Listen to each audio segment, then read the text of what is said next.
Hey, welcome back to the show. I have one of my newest good friends with us today. I'm so excited for this conversation and just to spend time with Vincent Pugliese. Welcome to the show. You got my name spot on, by the way, which is super rare. So great start. So rare, but we just spent 5 minutes practicing. It's what I have to do all the time. I need a t-shirt. Yeah, literally, we just practiced it. I'm so excited to have you on the show. I've gotten to know you the last couple of months at Yeah. in-person meetups, which has been so fantastic. But I'm so excited to talk to you about memberships. It's your Yeah. jam. Well, kudos to you, first of all, on the meetups. If you're in the Tampa area, come hang out with us. Megan has completely just started it, spearheaded it, and we have just this great group that gets together for lunch, and it's wonderful. So thank you for including me and creating this. Yeah, I know. I was talking to my husband after the Friday one. And you know this because I check in with, so you guys, I'll just give you like a little inside scoop. I always check in with Vincent. It's like you got to find your people who you trust, who you know will give you like really honest feedback. And this is new. I mean, I've only done this 2 times, 2 Yeah. meetups in a row. And we're going to keep doing it because the community is growing and it's really awesome and it's clear that people are loving it and the right people are showing up and loving it. But I always check in with Vincent. I'm like, is it going okay? I had this plan. What do you think? Yeah. And so you're always giving me feedback. I appreciate you so much for that. I was telling my husband, I was like, I feel like I'm almost building a social club. Like it's like this kind of, more experienced, mature, high performing entrepreneur is showing up. And Hmm. then my husband and I were talking, and I was like, in the future, not anytime soon, but I'm like, in the future, do I have the next, what's it called? Oh, like Soho House, or there's a place in Orlando called the London House, and they're social clubs that attract really high end entrepreneurs. And I'm like, is that in my future? I don't know. Well, I love even when I talk to people, when I interview people, when I ask questions, I always want to know the origin story. Like I am so bored with the no offense, Dave, but like it's $15 million and up, and here's how we like it bores me to tears. What I love is how did you get this thing started? Like what were the because I think that really inspires people because I think people get psyched out. They go, I'm not to that level. And then I go, do you Mhm. realize how that started? That started in a bar with four people as a conversation, and then that led to everybody thinks they need to start so big, right? Yeah. And when you look at this already, what you've done in 2 months, right? What was it, 10 of us at Yep. lunch at the Mexican The restaurant, first one, 9 of us. 9 of us, right? And then it what tripled by the second one, Yes. Yeah. and and what was great about it. I know you came up to me like we have these, what do you, is it okay if we don't do what's planned? And we're like, just like was said to me, which is leading to the event we're doing, is like what you needed to do is bring people together. It's not Mhm. that people are starving for that everywhere they're Mhm. starting because we're all becoming a lot of people are becoming very successful online.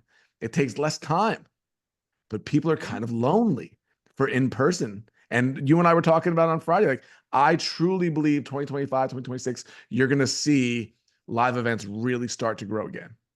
Yeah. People in the entrepreneurial space, I'm surprised how many people are new 3 or 4 years into it. They don't know what it was like in Yeah. before 2020. Like networks were built, wealth, connections, great, just everything. And then all of a sudden it stopped. And a lot of people came in around that time or right before that, and they don't even know what they missed. And I think that's going to happen going forward because there's no Oh, longer yeah. that whole thing like, oh, we can't gather or all these restrictions. Like it's back, but people have not gotten back to it yet. Yeah, I think that is gonna be something that I hate to use the word trending, but I do think if we're gonna look at who's gonna win and who's gonna struggle in 2025, 2026, 2027, I think that we've got to go back to because back in the day, we did get together in person, just like Mhm. you said, we were getting Yeah. together in person. I think in the 2010s, it was the big events with thousands of people. I Yep. think people are less interested in the thousands of people. I think they're more interested in highly curated groups, communities, events, 100%. retreats, that kind of thing. But yeah, I think that we've got to do more of a hybrid where we've Mhm. got some in-person elements and we have some virtual elements. I think those are going to be the people who win. And, I'm glad that you said the whole bit around we think we have to be the best or we think we have to be so far along or else like we're not going to do it at all. And I used to be that way in Mm. my 20s and 30s for sure. I think now that I'm like 42, I'm like finally getting over it. Where in my mind, like I would tell, and I remember being this way as a teenager as well. If I couldn't be seen as amazing at it at my first attempt, like don't do it because then you don't have to experience the failure, the humiliation, the Yeah. embarrassment, or just the feeling of like, well, maybe I'm not as good as I thought I was, or maybe I'm not as Mhm. smart as I thought I was. But for anything to be built that's great, you've got to start somewhere. You've got to start with the four people in your living room. Yeah. I have a funny story about it. I was doing a speaking gig. That's when I was back in photography. So I was a professional photographer for over 20 years. And I got asked to speak at these different conferences or events. And I got asked to speak in Ohio because we lived in Pittsburgh at the time. And it's going to be 200 people for this organization. Okay, but create my keynote, the slides, and I show up and there's nobody there. But it's like 2 hours before. And I'm like, okay, hour beforehand, I'm looking around. Like there's still like three people here. They're making coffee in the back. Nobody's really worried or stressed. And I'm kind of like, usually by now you see some rumblings of stuff going on. And then, it's 40 minutes beforehand and there's like four people there. And I'm starting to get nervous. I'm like, nobody should. And then I started thinking, oh, maybe there's like busloads of people coming in and they're just not here yet. 25 minutes left. The guy comes up to me and he goes, I apologize. We forgot to send out the email to everybody about the event. Oh, wow. And there were 8 people. Oh. And two of those worked there. So that's when he goes, let's put your mic on. So I got to get ready to speak into this giant room with all these empty seats. And I go up on stage and there's 6 people. Mm. Not even the front row was filled. Not even one side of the front row was filled. And I'm looking at 12 eyeballs total in the whole thing. And one guy's in the camera back there and one guy. And for like 4 or 5 minutes, I was nervous as can be because I'm like, this is embarrassing. This is ridiculous. And then I said something and people laughed. And I was like, here we go. Let's do it. I'm gonna just give everything I can to these 6 people. And at the end of it, every one of those, all 6 of them, came up to me and they said, everybody's gonna be so mad that they missed it. And that was a real good lesson for me. It was like, oh, wait a second. I think I need this giant thing. It was only 6 people. Those 6 people truly made like referrals, word of mouth. It was a magical to hear them say that. I'm like, that's who you start with, whether it's 1 or 4 or 6. And I think so many people are afraid to start with that little. They think it needs to be big. They think it needs to be so impressive. And all you really need to do is over deliver for those people. And you keep doing that. And then it becomes 12, then 100, and then it grows. And I think that what you just mentioned right there stops so many people because of, and I'm going to say it, it's because of ego. We think we should be Oh, yeah. bigger than we are. Yeah.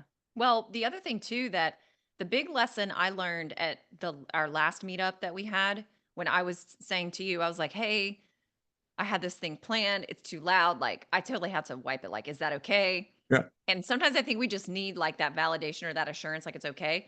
And I didn't think of this in the moment when you said that to me, but I've been on a couple of podcast episodes and I've been able to kind of share the story and reflect on that and some other things when people have asked me certain questions. But here's what I reflected on. And I think this came up for me yesterday. Nobody in that room knew that I had a plan. Yeah. Nobody in that room knew what structure I had at all. I was the only one that knew. And I think what made me nervous about it is my mentor was in the room. And my mentor Mm. drove 3.5 hours to be there. And I had a conversation with him the day before. And I was like, hey, you know, he just called me up on the phone. He's like, how's it going? What do you need? You need anything? I was like, well, you want to give me like how you would do this? Like, I know you're going to be there, but like, how do you structure it when you do it? And so he didn't really give me like a super dialed in structure, but he kind of gave me some high level things. And I was like, okay, blah, blah, blah, blah, blah. Great. So I kind of came up with my own thing. And then you get there, and it was very clear I wasn't going to be able to do hardly anything that I had actually planned on my sheet of paper. Yeah. But that's okay. Right. I think that we get so stuck to, well, I have this certain structure, I have this certain plan. And if I don't do it, I'm going to let people down or I'm going to disappoint people or again, ego, what are they going to think about me? Like, what are Mm-hmm. they thinking about me in this moment? But what I remembered yesterday, I was like, these people didn't even know I had a plan or a structure. I was the only one who knew. And then you knew because I told you. And Yeah. you were like, Megan, I remember what you said to me. You were like, everybody thinks they have to be so structured. Like, you don't need a plan. You were like, everybody's loving it. Everybody's happy. Like, let people like just be happy and enjoy what they're enjoying. Because nobody gets that. because we ruin everything. Like, okay, let's bring all these people together and let's structure everything. And you saw what happened. Like, what, there were 30 people in the room. I only got to talk to 10 of them in 2 hours. If there were 2 more hours, I would have taken it because I'm going to talk to more people. And Mhm. as I said to you, when we did one of our retreats one time, I was so frustrated because I couldn't get it started because everybody was talking. And I went up to one Yeah. of the guys. I'm like, this is so I got to get started. And he looked at me and he said, it changed my life in terms of what we're building now. He said, all you need to do is bring us together. And I was like, That's what you said to me too. yes, it's all you. And now now it doesn't mean just be hodgepodge about what you have things in place and you have things in order and you can structure it, but you have to be willing to go with like, wait a second, they don't get this opportunity to talk like this very often. And I've created this space for them. And these are great people.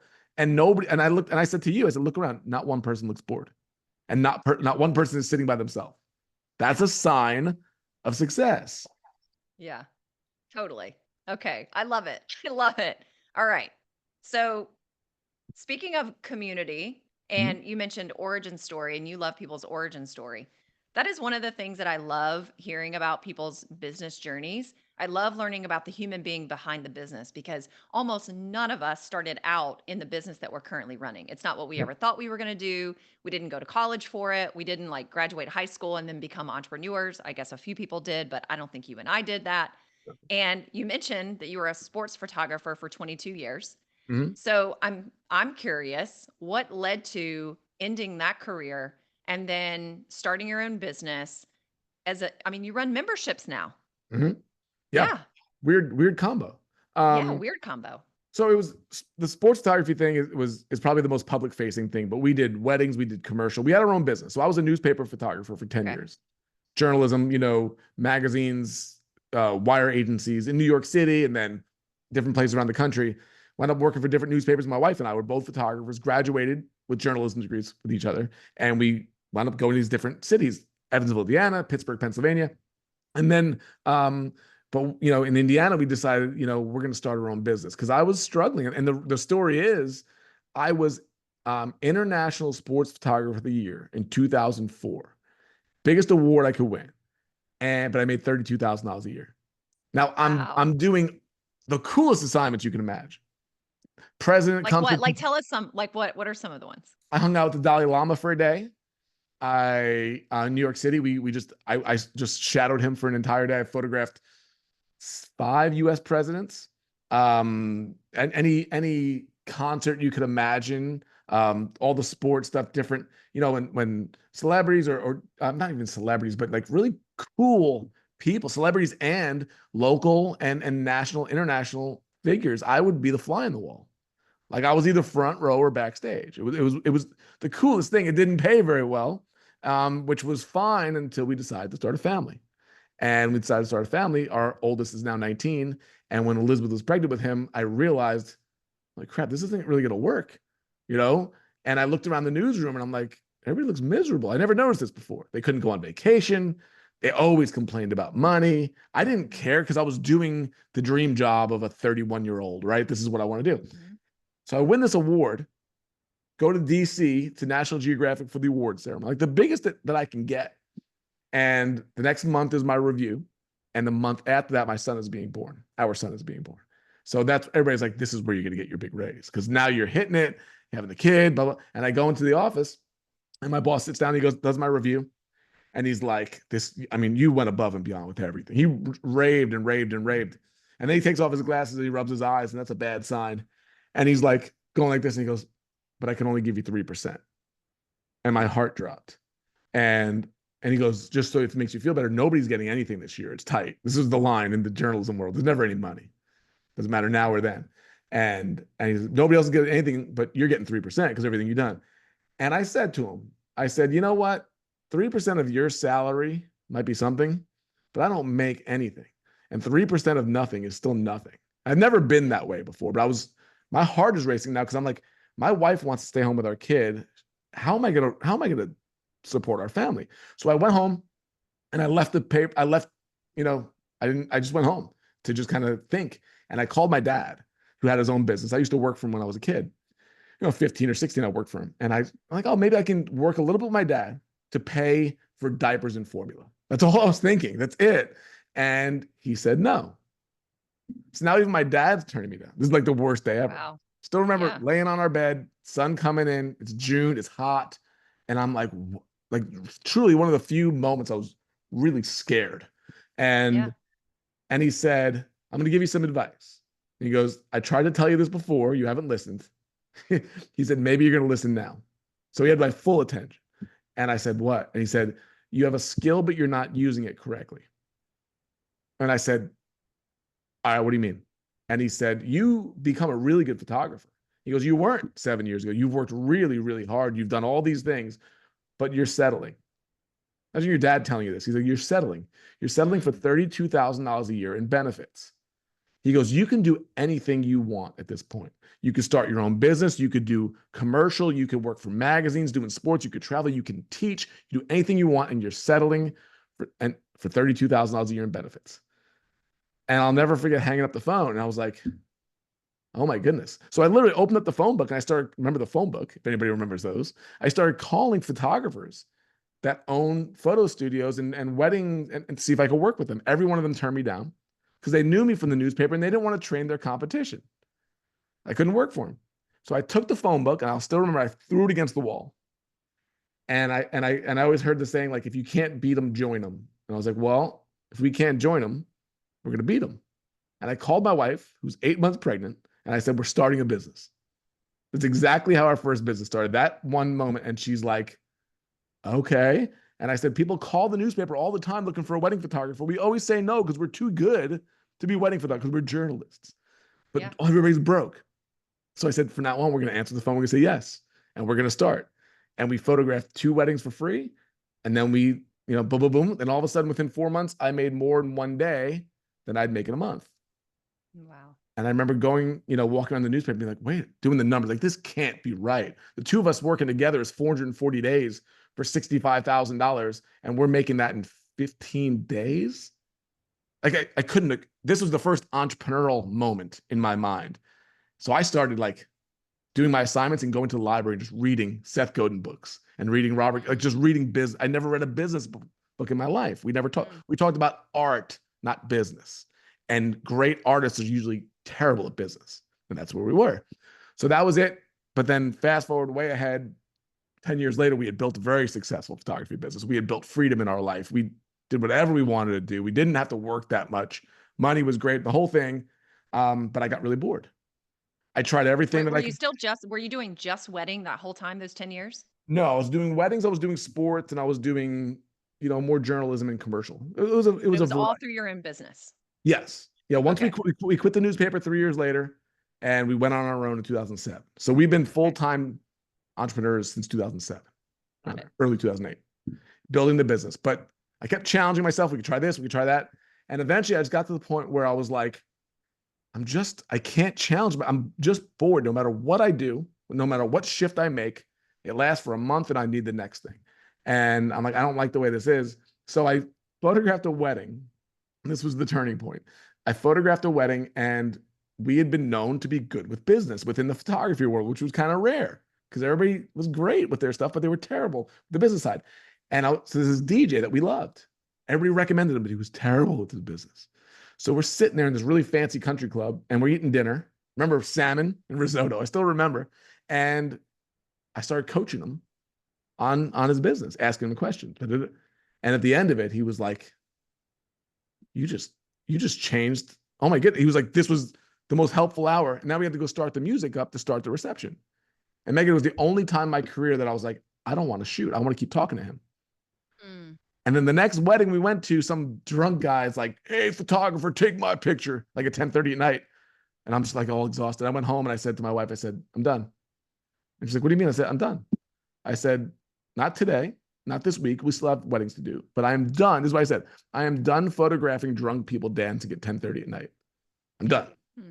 And my wife said, Elizabeth, what do you want to do? I said, that conversation I had with that guy at the country club, that if I could, this is what I said, if I could figure out a way to do that for a living, that's what I want to do. And that's where the seed was planted. So I started coaching photographers. Then I started realizing I keep answering the same questions over and over again. And then I did a group. coaching thing. And then I started realizing I'm moving away from photography. I'm going to give the real quick jump of it. And I started coaching just business owners on how to build a business that gives you freedom. And that turned into Total Life Freedom. That turned into a mastermind and a membership and coaching and courses and boom, boom, boom, boom, boom, which led to the pivot 2 years ago, which was memberships is what gave us freedom. The reason why we just picked up and moved from Pittsburgh to Florida like that was because we had online recurring revenue and we had time freedom. We just decided to move when we did. And now we live in paradise and we do what we want. And it's like there's a whole lot in between there, but that was kind of the timeline of it happened to now.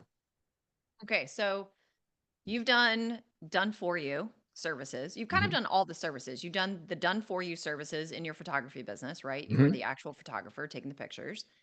In the coaching and education space, you've done one-on-one coaching and consulting. You've done groups. You've done masterminds. You've done courses. Yep. You've kind of done it all. And you also, you had a membership as well. So you do have experience with all the different types of offers. And I actually think that all the different types of offers are really like different business models. You can have a course business model, a membership model, a group coaching model, one-on-one. They're all like different business models as well. So what attracted you the most to the membership model? And I'm so curious because you are, I think, one of the rare people who does have substantial experience in all the different types of offers and models. What about the membership model do you love the most? Yes, the financial freedom, like you mentioned. What else do you love about it? I think the membership is as I would say, it's kind of the red hot core of everything else. It is the catalyst. If there was a solar system, it would be the sun to me, right? And that was actually a business model we were thinking about explaining because it was so clear. And we have another one that I'll explain, how it goes to all the different offers at once. Because I saw your post the other day about having too many offers, and I think people get it all wrong when it comes to that. I think they mess it up. So for us, the membership, to begin with, as we talk about, it builds community. When we were in the course space, and we did really well in there, and I glazed over that part at the very beginning, but that was really after the coaching, that was the next thing we went into in the photography world and did well with it with a partner.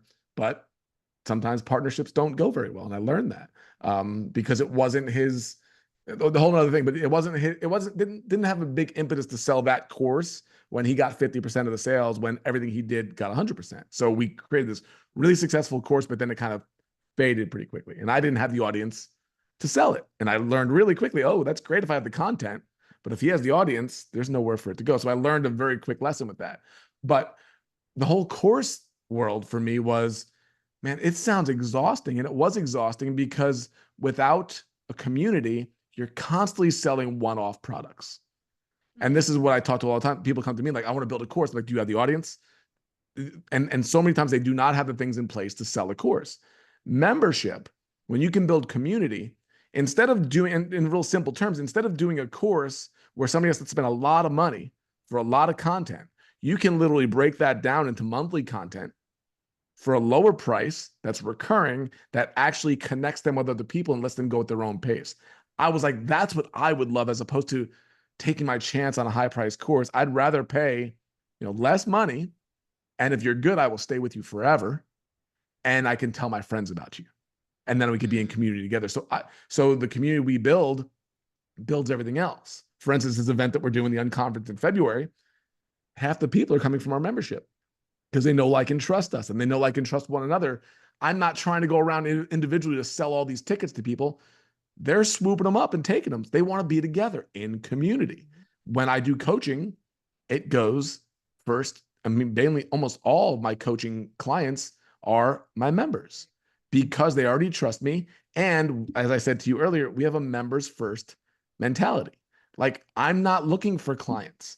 I'm looking to over deliver for members. And I think that's not a thing that was taught to me, and we had to learn on our own, because everybody I talked to that's struggling is always looking for new clients, new leads. I'm not looking for, I focus on my people. I give them more attention than they pay for, more access generally than they pay for, because I have the time and I'm good with boundaries that I can do that. And they wind up not only just staying, but then raving about it to others. And then boom, boom, boom, boom, boom. And then every level that we have, because we still have coaching, we still have masterminds, we still do a bunch of different things. but it all grows from that one membership. Mm. That's the center of it. When you don't have a center, you're constantly trying to sell an event, sell a course, or sell a coaching program. I don't have to. Come into the community of some level, and you will get a better deal from within. Very much like Costco. Costco is a membership. 78% of their profits comes from their memberships. They can sell all those things at a really great price because they go, as long as you're in the membership, you will get things that everybody else won't get. And it's a business model, I think, that is completely going under the radar right now. Okay. Can you define and kind of explain what the membership model is for people who I think there's a lot of assumptions about what all these different models are. So can you unpack and maybe even use your own model, to describe, do you have tiers? How much do you charge? What do people get? What really is a membership model? The beautiful thing about it is, you might not like this answer, it really is customizable to you.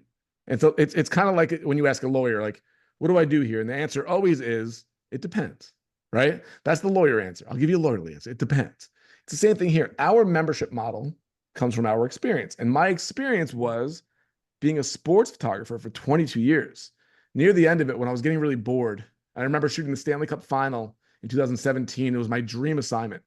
And I was like, I don't even care if I'm here or not. I was just kind of bored. I was just done with it. It's like the thrill was gone. But I looked around at that point and I realized this is the greatest business model that nobody talks about.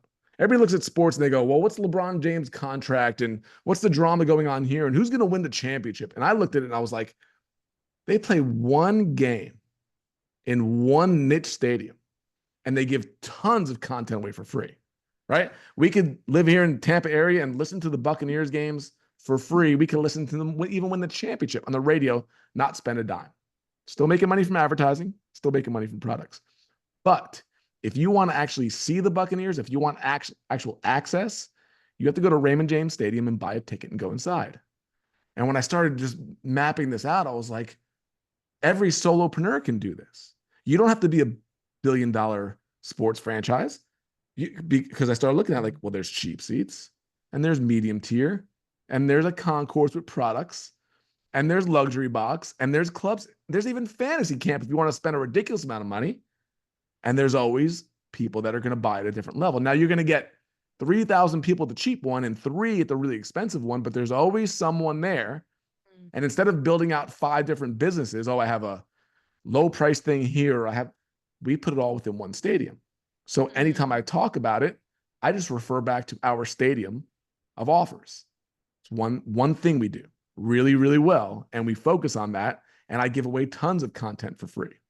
And there are people that have listened to my podcast or read my books, and they've never spent more than $20 in 6 years, but they're raving fans and they haven't spent any money, but that's fine. But some of them are going to trickle down to the cheap seats. So we have I'll give you the tiers. We have a low priced, it's a library. And it came from the idea we built a community, and then we realized there's some people that don't really want to be a part of a community, and they don't really have time to be involved in live calls, but they want the content. So within our community, we're doing weekly calls, training. We already built a membership site. I said to my wife, can we just give people access to that without the community? Of course. So we just literally, after we built the community, which is $197 a month, we built a library at cheap seats that's $57 a month. So you might not be ready for this, but you can join this to learn. If you want community, you come here, right? The next level is what you and I talked about on Friday, which is, it's community plus. It's the community plus voice message access in terms of coaching.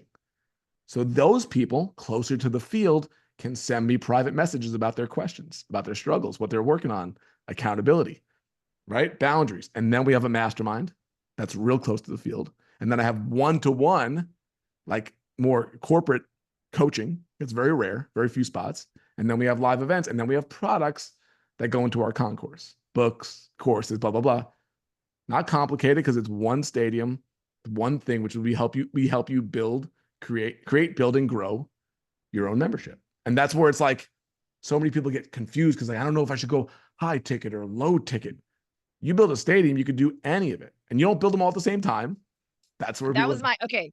Yeah. That was my next question. I love this conversation. This is so good. So your membership is helping other people build their own membership model. Yeah. So, where do people start? Like, when does it make sense for people to go the membership route? Do they do that as soon as they decide to start a business? So, kind of unpack that. Like, when does it make sense for people to start? And obviously, you're teaching people how to create the membership model. Yeah. So, what is your approach to helping people build it? Because you're right. And I do think entrepreneurs think they do have to do all of it at the same time, Yeah. and they want to do it all at the same time, but we know that doesn't work. So, how do you structure that for your own clients? Yeah. It's a great question. And again, my answer, it depends, right? On what people do. Some people have an audience, right? Some people already have an audience. I get a lot of people that are successful in a service-based world, but start realizing that the more that the only way to make more money is just to physically work more. Coaches as well, right? But it could be service-based. We have people that are handymen doing this, right? When they realize too late that, man, I've tapped out and now I'm working from 7 to 7 and I can't make any more money. That's when they take what we do seriously. Because when you're bored or so experienced in something that you take it for granted, that's a real good time to start teaching it. And I get that a lot with, academia, in terms of the corporate world, in terms of people that are really great in sales in their corporation, and they've built a following maybe on LinkedIn, but they don't do anything with it. It's amazing how much people want access to those people. So I shift their mindset like 10 degrees over this way and go, look at this whole world over here that you're not even thinking about, right? If you don't have an audience and you don't have a great network around you, you have to start from ground zero, which is building that connection base, building that network, and building up that content that's going to get attention. They're not in a spot that they can usually just start building a membership right now. But we say it all the time. It's so funny when I started doing this analogy of the stadium. Guess how long a typical stadium takes to build? 3 years. Guess how long a typical business takes to build? 3 years. Talk to anybody and they'll go, first year sucked. Awful. Made all my mistakes, screwed up, pricing, contracts. We were there.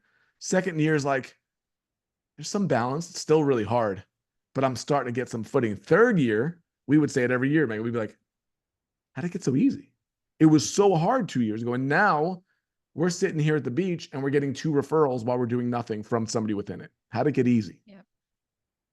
The Raiders, when they hosted the Super Bowl last year in Las Vegas, they didn't have just a thing of land of dirt and said to the NFL, we want to play a Super Bowl right here this year. The NFL said, build a stadium first. And when you do, it's going to cost money. It's going to cost time. But now they built the stadium and it just generates cash. But most people, I think, the challenge is they do not take the time to build the stadium. So the analogy I use all the time is this. We lived in Pittsburgh for 10 years. Anybody that's familiar knows that Pittsburgh is a very interesting city in terms of its 2 rivers that come together to form a third river. And it's the Allegheny and the Monongahela. It forms the Ohio River, which is one of the biggest rivers in the country. What I teach very simply is it's content and connection and offers. So one river is the content you're creating. The second river is the connections that you're making. And the third river where you make money are your offers. When you have great niche content, when you have consistent personal connection, and those things flow, it's so easy to make offers. But most people have very little water in their connection river, a little bit of water in their content, but they're using AI and automation and they're not really connecting with people. And then they want to make offers to people and nobody's buying. It's because there's no water running into it. So we have all these kind of touch points that we use to explain this. And the funny thing about Pittsburgh is where those rivers come together, that's where the stadiums are, ironically, because that's where the commerce is. So yeah. Okay, so your content road, your content river, your water. Yeah. All roads lead to your membership. So what are the roads outside of your membership that are then leading people into the membership? Like, is it podcasting? Is it content on social media? Is it all the social media sites? Is it something else? It's become less and less in the last 2 years. That's the other crazy thing. I had a podcast for 3 years. It was daily. I was trying to do daily, 1,100 straight episodes. 5 to 6 minutes. I cheated. It's 5 to 6 minutes. It was solo, so I cheated a little bit, right? I didn't have interviews and I always do things different. I'm not going to do what I'm not going to do what everybody else was doing. It was great, but it wasn't really quote unquote a lead generator. It was a trust builder. It led to a lot of connections. truly, it's so simple now. It's one social media post a day, and I connect with the people that engage. It's such a simple process that people go, it can't be that easy. Like it true for it truly is. If you can be consistent, talk about, you and I talked about before we started here. I've got to be doing something consistently. If I do that daily post and I'm not even talking about memberships, I'm talking about No, you lifestyle. don't, because I read your stuff and I don't ever see you talk about membership. Lifestyle. What do I talk Yeah. about? My family, the freedom we have. And what it does is make people think, how in the world can on a Thursday afternoon you could just go on a trip with your kid to go see a game or go to a water park? Because we've built recurring revenue that before I wake up in the morning, there's 8 payments that come in that make life a lot easier than if it didn't. Mhm. And I get to choose what I do with my day. And we've also structured a business to where instead of me working all these hours with client work, I really kick butt with 1 hour a day with my membership call. I'm sorry, 1 hour a week. If I show up that 1 hour a week in my membership and I give them the best thing I could possibly give them and they love it, like our call yesterday, not only do they want to keep coming back, but they keep telling people about it and they get success, and their success is our testimonial. It is, I'm not down on content creation because I'm a big fan of it, but I think people are completely overdoing their content river to where it's overflowing out of it and they're not focused on the connections. I just reach out to people daily. You do as well. I send messages. I don't Mhm. pitch people. I'll make offers, but I will make offers once the content is hit and the connections are real. And somebody kind of goes, so what do you do? And here's what I say. People go, what do you do? And I say, I have a membership for memberships. And the funny thing about that is I get 3 reactions, one of three. First one is complete confusion, like my aunt would do if I told her, like a dog with his head cocked sideways, like, what are you Yeah. talking? And that doesn't usually go very far, right? But they're a little curious. The second one is they're interested, but they're a little confused, like, okay, tell me more. The crazy one is the third one is this: I need to talk to you. I say those words. I have a membership for it's 6 words. And I have people go, I need to talk to you because I've been thinking about this and I don't know how to do it. And I'm in my client based world and blah, blah, blah, blah. And I don't even have to sell them. I just explain a lot of this. And they go, Mhm. so can I join your thing? I'm like, I like you. Give it a shot. And I don't beg them or sell it. And aside from the library, everything we have is application only on purpose. Be, Okay. because it's a community. And no offense, but I don't want my brother-in-law in here. Right. If I let anybody in here, if you let anybody into any community, what are you going to see?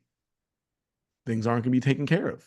People aren't going to get along very well. People are going to be doing wrong. I'm a very firm policy with my community. If you pitch people, if you're unethical, I will kick you out. I don't need your payment and you'll be out. We are protecting this community. And guess what? The people that love it even more. And the people that are going to be kind of sleazy will leave. So I protect it. And then from there, they decide if they want to maybe move down a level, right? Or so there's a lot to it. But the whole idea is if you can build your stadium, which for me, the stadium changed my life because I'm ADHD and I always wanted new ideas. You could probably tell. What happened was when I came up with the stadium analogy, I'm like, wait, the walls of the stadium is a boundary for me not to go build some other stadium 20 miles Mm. down the road on, Mhm. not eating sugar or homeschooling, right? All these other interests I have stay firm. But the levels of the stadium give me creativity. So when I kind of go, okay, membership's going great, but I'm kind of not jacked up about just building it bigger and bigger, I then add the voice coaching thing or we do the uncon. I just create levels to it. I'm not creating new Mhm. businesses. The new idea has to fit within the levels of the stadium. And my wife came into me 1 month after starting Membership Freedom and she said, can I tell you how nice it is that you don't come to me every 3 days with a new idea anymore? And I was like, was I that bad? She goes, yes. And I wasn't because we just focused on our stadium. Okay, question. So obviously your membership has like the tiers. The Mm-hmm. 57, you said the 57, the 197, and then the And level where they get like the boxer coaching. yep. Then you mentioned you have a mastermind level. Is that Mm-hmm. a separate offer that's like $30,000 to be in my mastermind? Or is that just a higher tier in your monthly recurring membership? Yeah, it's not a 30,000. So the levels right now are 57, 197, 397 for the community plus, and then 597 for the mastermind. Okay, got it. When you have a conversation with someone, you meet them and they're like, I need this. How do you decide which level or tier they start in? Well, first of all, you can't just join the mastermind. That's another thing. Because from experience, I've had people jump in and they had the money to pay very easily, but I didn't like them. And now I put them into the I thought you were mastermind. going to say something else, but I Oh, didn't like them. I was like, they didn't meet the criteria to get in. I didn't like no, them. I mean, first of all, to get in, you got to meet the criteria. But second of all, if you come in and you don't fit, I remember talking to John Mellencamp because we got to interview him because we're in Indiana. We're in Indiana. He was talking about how he gets people for his band. And he's like, everybody can play the music, but what's it like with the hang? It's 22 hours we're not on stage. If I don't like you, you can't be in the band. It's not about the music. It's about, can you hang? Yeah. Somebody comes into the mastermind and you're kind of inauthentic, or you don't get the humor, or it's just not a fit. I'm like, now I just took their money and I've committed them, I've introduced them to the group, and now I got to kick them out. Right. So I have a policy with the mastermind. You have to be in the community for at least 6 months before I even make you an offer for the mastermind. Ah, okay. All Now, as you can tell with every level, it's all been learned from past pain. oh, yeah. Do you have a cap on the number of community members at each level? Or it's like, it the number could keep growing as large as you want it to grow? It can, but we build it very intentionally, very authentically, and very personally to where it's like, there's only so many voice coaching people I'm going to take on, and the community can keep growing. But I just do it organically. I don't do any type of marketing. I've never Mm. spent a dime on ads. I don't use Facebook ads. I don't do anything except what we're talking about. Organic content, personal connection. Now everybody will come to me like, you can blow this thing up. Like, I've been in the ones that have blown up, and I didn't enjoy it. I didn't enjoy because if it's impersonal, it doesn't matter how much money it is. I don't want to be involved in it. So I have to kind of keep it a little bit tighter, because if I Yeah. don't know the people in there, what am I doing this for? So that's my own model. I'm not saying everybody has to do that, but that's my model that we created. I help people really envision and create. You can emulate mine, but tweak it and do exactly what you want to do. When you started your membership model, did you start with a certain tier level, Yes. like price point? Did you start at the higher, at the mid range, at the low range? Like, how did that evolve? It started as a mastermind, but it wasn't very expensive. It was like 150. It was, like anybody, it just starts. I was Yeah. doing I was in another group, a dad's group, and the leader, Larry Hagner, said, like, you want to run one for us? Because I'm kind of bold and outspoken. I'm not going to be shy. And I would kind of become a leader with it. And he said, okay, we can do this. If you want to run your own group, it'll be, 2/3. You get 2/3. I get 1/3 for bringing people in. And okay. I realized very quickly I could do this, and I would do it differently. So I'm not going to mess up his, but within 6 months, I was like, I'm going to start my own. So I started my own, and here's the Wealth of Connection. That's my second book. It was called The Wealth of Connection. I kept in touch with people so often that I reached out to 6 people just about the idea. Now, this is what I call market research. Like, Megan, here's an idea that I have. Want to shoot holes in it. Tell me what doesn't make sense. And when I did that, five of the 6 people that I asked said, not only do I love it, but I would join. And I said, listen, I'm not trying to sell you on this. I'm really trying to get information. Like, I know I'm giving you information, but I also want to join. So that's how it started. And then what happened was, after about 9 months of that mastermind, we built another one, and then another one, which was too many for me. I didn't want 3. I don't want 3 now. I only want 1. I started getting people organically coming to me saying, I can't afford the mastermind. I don't have the time for it. But if you created something a little bit lower priced with a little bit less commitment, I'd be in a heartbeat. And that's how products are created. I was like, all right, Yeah. let's create a community where there's a weekly call, but there's not mass. Mm. And that's started $40 a month. That's how it started. Yeah. And then you just keep upping it. So there's a constant evolution. There's a constant pivoting. But with my personality, I think a lot of ADHD entrepreneurs, it's a great one because it always keeps you engaged. Yeah.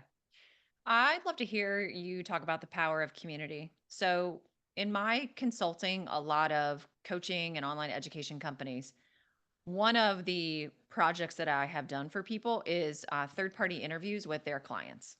Mm, And I've done that for group coaching programs that are as high priced as $125,000 to be Mhm. part of it, all the way down to group coaching programs that are like $5,000 for 6 months, and then everything in between, men, women, all different types of promises in the programs. And probably 9 times out of 10, the clients will tell me, I joined because I wanted to get a specific result. I'm still here and I stay because of the community. Yes. Yes.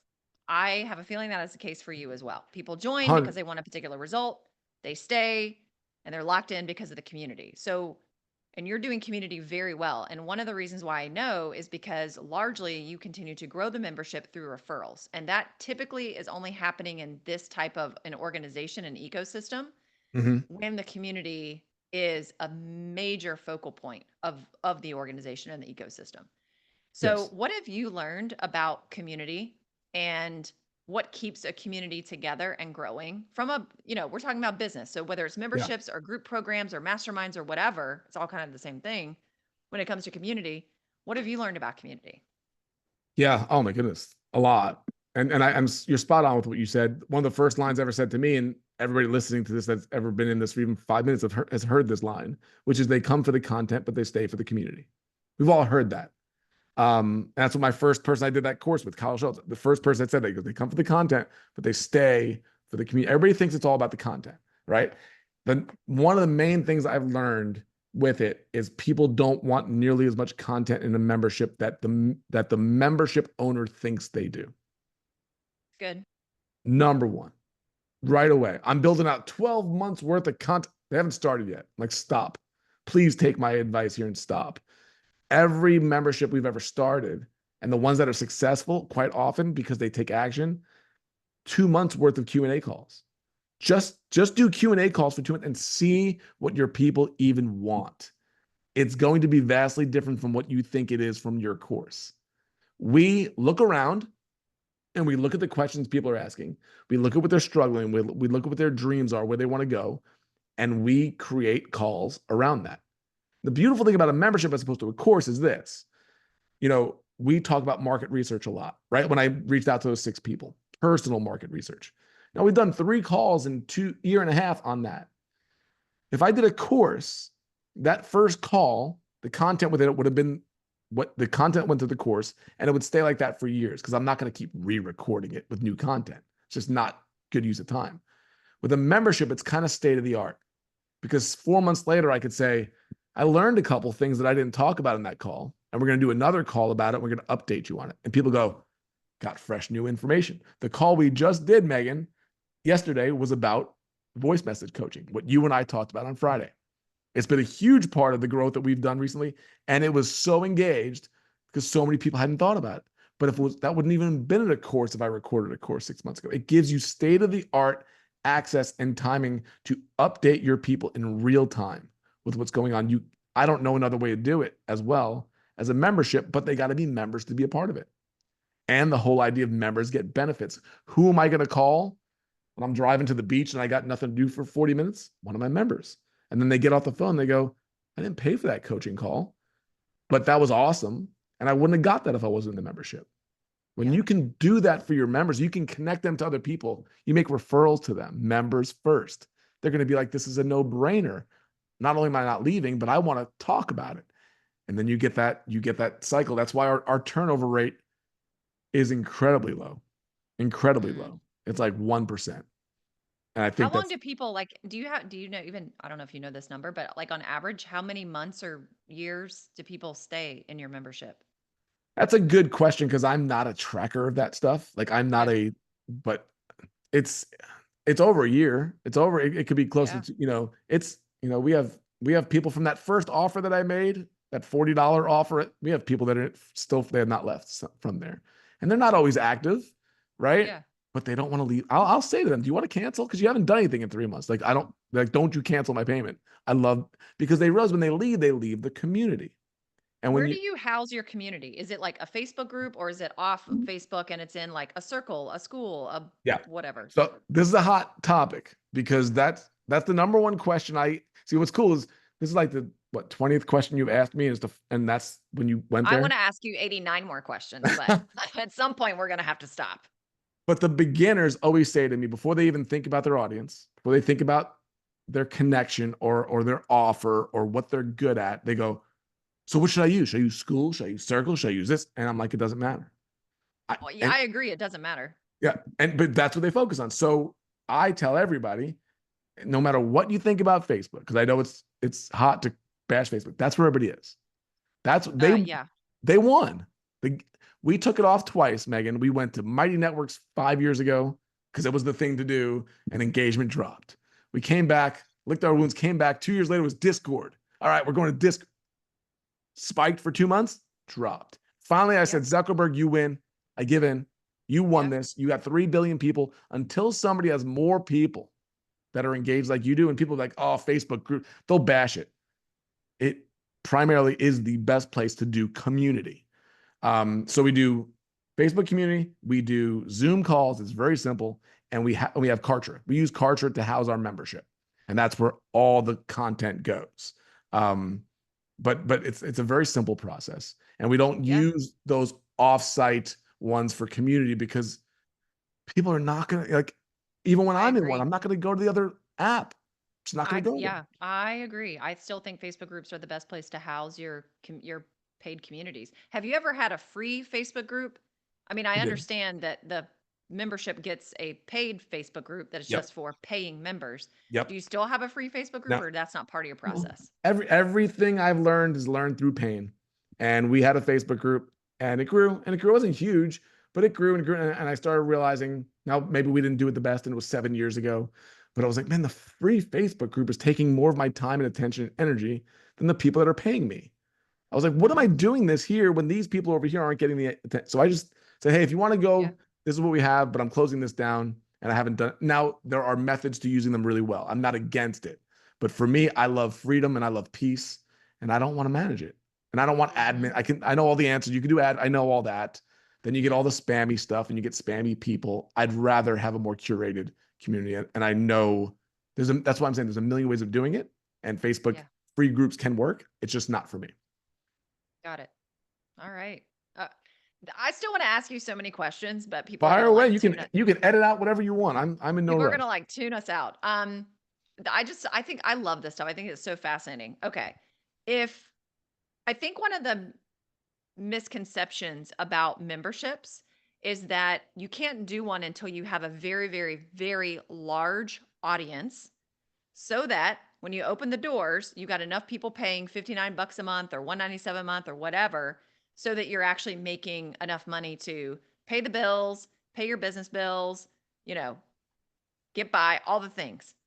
And you're also working with people who are just getting started. Like, you're working with a lot of people who are just getting started, different making levels, their own money. Right? Different levels. But so if we're talking to the person who is just getting started, can they start with a membership that's like $197 a month?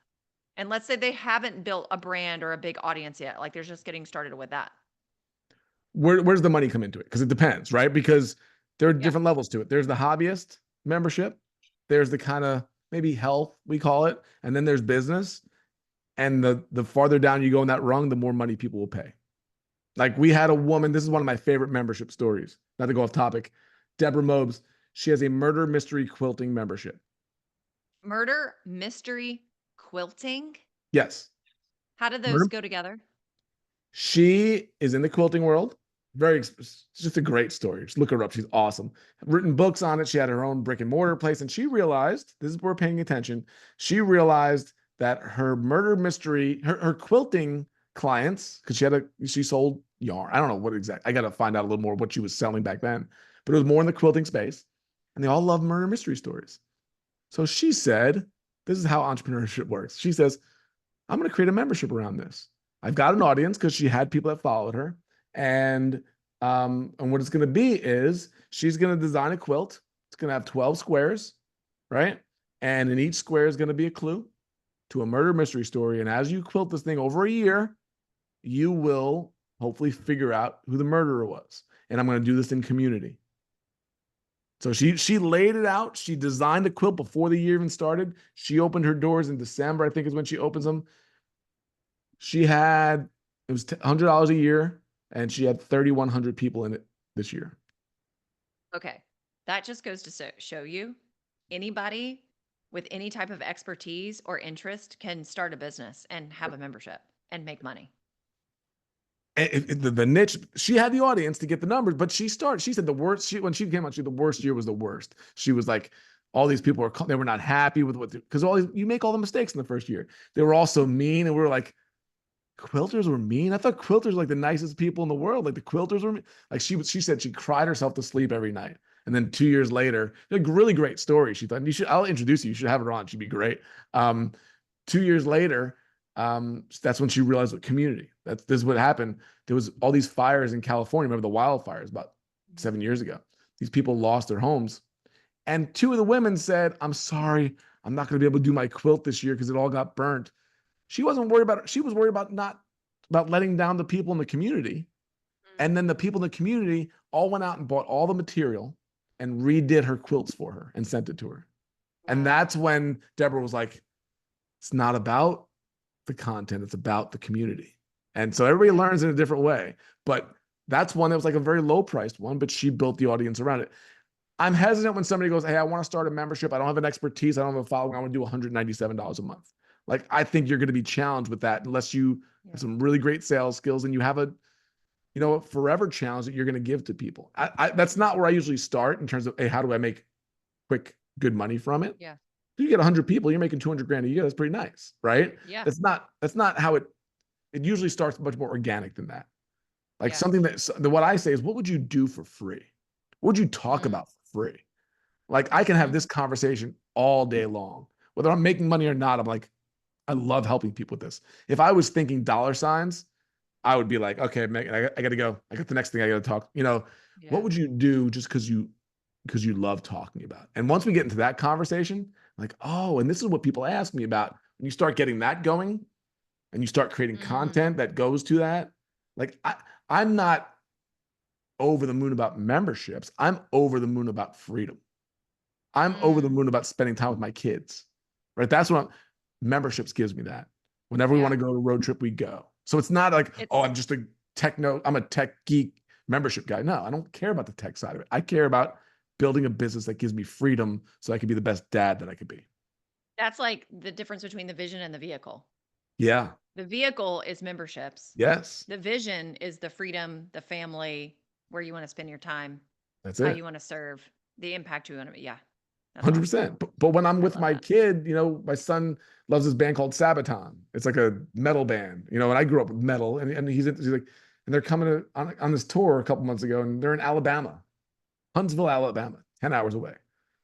Let's go. Got in the car and we drove to the concert. And it was awesome. But at the same time, I wake up at the hotel and the payments come through, and you go, this is a pretty wild thing that 15 years ago, didn't even know this was even a thing. 10 years ago. I think when I grew up, because I'm 10 years older than you, subscriptions were Jelly of the Month Club from Christmas Story, Christmas Vacation, newspapers, HBO. It wasn't the CDs. You remember the CDs? CDs, the Columbia Record Club. We'd pay $1 and we'd get the CDs. Yeah. That was a membership. That was in the 90s. Yeah. Yeah. But I remember that. But now look around everywhere. And this is the story that hit me. This is when it really hit me. I took my son Dylan to a Buccaneers game, right? So we go to a stadium last year and we got good seats. It's his first game. I got club seats. We're going to enjoy it. Big windows and food and everything. At the end of the game, I looked out, we're getting ready to leave. And there's all this, traffic leaving, all the lines. And I was like, let's just hang out in the club. We'll get some more food. We'll watch the late games on TV. And as we're eating, I look down the field and I see all these kids and their parents playing football on the field at Raymond James Stadium, which I've never seen before. In 20 years of shooting sports, I've never seen families that weren't athletes' kids playing. I'm like, what's going on down there? So the first thing I thought was, I'm going to take Dylan down the field because I'm going to sneak down. I'm going to make it happen. So I looked at the security guard. I said, what's happening down there? And he said, oh, that's for season members. And I was like, how didn't I know that with everything that I teach? What? So we leave there. I'm like, I can't go down there because I'm a one-time buyer. I'm a single ticket. I'm not a member. They're members. This is what we can do for our people. So I left there. Guess what I did the next morning? I'm looking up on my phone. How much is Buccaneers season ticket memberships, right? What does it give? You can go through the locker room, you can meet the players, you can go to the draft party, you get deals on food and parking and merch. You can go on the field after a game. And I'm like, that's way different than season tickets. And if you look around, sports is completely shifted. It's no longer season tickets, it's season memberships, because they understand the difference in those two words. That one story was like big difference. Like, they're still going to treat me well as a ticket buyer, but they're going to treat the members like gold. And that's how you do it. I love it. No, I'm over here like rethinking my whole business model. Oh, no. Oh, I have so many ideas. This has been so awesome. And speaking of freedom, Yeah, I got to take my kiddo to a horse lesson. So we're going to have to wrap it up, people. that's Real right. life, keeping it real. Got to drive out to Odessa to the Oh, is barn that? Oh, wow. Well, that sounds like a blast. right out there. Yeah, it's so Well, nice. I love going out there. It's so peaceful. It's just like a nice little break from all the things, totally. just 50 acres and horses and That's amazing. trees everywhere. And you It's get amazing. to be with your kid and do that. That's freedom.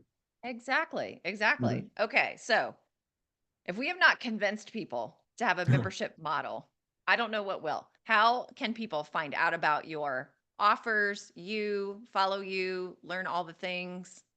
Yeah, our website's mymembershipfreedom.com. There's actually a quiz on there that kind of, hey, is a membership right for me that people can take. Reach out to me personally. You can send me a DM through Facebook. I love connecting, and follow me there. I'm on Facebook and LinkedIn the most, not much on Instagram. And also there's people there's Vincent Pugliese there that I guess people follow. That's not me. So sometimes it's not me Oh, that they follow. So make sure it's me. Um, but there's another person with your name. there's a few. There's a few. Really? Yeah. Oh, I okay. thought I was pretty unique, but apparently I not. know. Apparently there are others. Gosh, if there's others of you, there must be like millions of Megan Hubers So yeah, it's interesting. All of a worldwide. sudden I'll get a notification like, I sent you a message, and I'll look like, nope. And then kind of look back, and they'll send me a screenshot like, that's not me. Different Vincent. No, that's right. So Yeah. mymembershipfreedom.com is our website. Feel free to contact me or reach out. Always Amazing. happy to chat. Amazing. Thank you. Sweet. Thank you. Well, I'm the lucky one because we live close to each other and I get to see you once a month on I'll see you Fridays at next our month. meetup. Yeah, I'll see you I next already got month. the invite. I'm ready for it. Yeah, I started sending it out. Well, I sent this one out earlier because people have been asking. Um, they want to get it in their calendar. So Be careful. You might have to rent out a stadium soon the way you're going. I know I'm gonna have to start a membership. That's right. Awesome, Vincent. So Thank good to you. have you. I love this conversation. We might have to have a round two. Who knows? Because Anytime. I still have so many questions. So we may have to Anytime. have you back. Thank All you. right. All right. Thank you so much. You Until got it. next time, remember to design a business and life that's built to last.